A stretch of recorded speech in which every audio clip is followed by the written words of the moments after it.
کوئی حسین کے نام پر پانی پلاتا ہے تو فاطمہ اس سے دعا دیتی ہیں، فاطمہ ان لوگوں کے تمام مشکلات کو دور کرتی ہیں، صرف اس لیے کہ حسین کی پیاس کو یاد کیا جاتا ہے۔ اور مولا نے یہی وصیت کی تھی اپنے سید سجاد سے، بیٹا جب مدینے واپس جانا تو مدینے والوں کو میرا سلام کہنا، اور کہنا کہ جب ٹھنڈا پانی پیئیں تو میری پیاس کو یاد کر لیں۔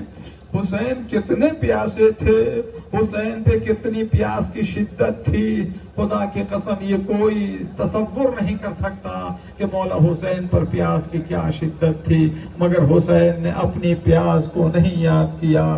ہاں، بچوں کے التش کی صدا جب کانوں سے ٹکرا رہی تھی، حسین غریب پریشان ہو جاتے تھے، اور جب بھی مولا عباس آتے تھے اجازت لینے کے لیے، مولا مجھے رن کی اجازت دیجئے، تو مولا فرماتے تھے بھئی عباس تم تو میرے لشکر کے علمدار ہو، لیکن جب لشکر آہستہ آہستہ ختم ہو گیا اور اب جو اجازت مانگی تو مولا فرماتے عباس بچوں کی التش کی صدا سن رہے ہو، خیموں سے کس قدر التش کی صدا آ رہی ہے۔ مولا عباس فرماتے آقا کیا حکم ہے؟ کہ عباس پانی کی سبیل کرو، اے سبیل لگانے والوں خدا تمہیں توفیقات میں اضافہ کرے، شہزادی کونین تمہاری مرادیں پوری فرمائیں۔ عباس پانی کی سبیل کرو۔ عباس علیہ السلام نے علم لیا، مشکیزہ لیا اور پھر فرات کا رخ کیا۔ اس سرعت کے ساتھ، اس تیزی کے ساتھ مولا فرات کے کنارے پہنچے۔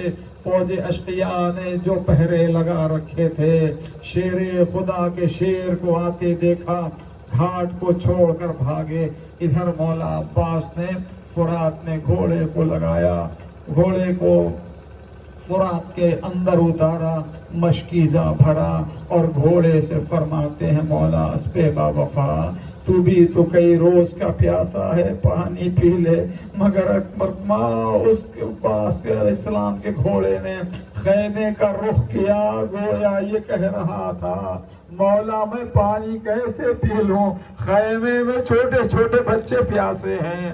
ہاں عزادارو، یہ سبیل بھی انہیں بچوں کی یاد میں، انہیں تشنہ لبوں کی یاد میں لگائی جاتی ہے جن تشنہ لبوں کو ایک قطرے آب میسر نہ ہو سکا۔ ہاں عباس نے فرات سے گھوڑے کو نکالا، سرعت کے ساتھ خیمے کی طرف بڑھ رہے تھے کہ ایک ملعون نے آپ کے داہنے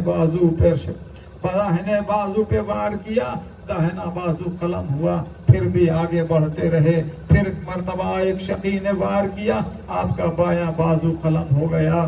غازی عباس نے مشکیزے کو دانتوں سے دبایا اور دبا کر اب جو تیزی سے چل رہے تھے، اللہ حسین کا یہ ناصر، یہ غازی، فوج حسینی کا علمدار خیمے کی طرف رخ کیے ہوئے تھا کہ یکا یک تیر مشک سکینہ پہ آ کے لگا۔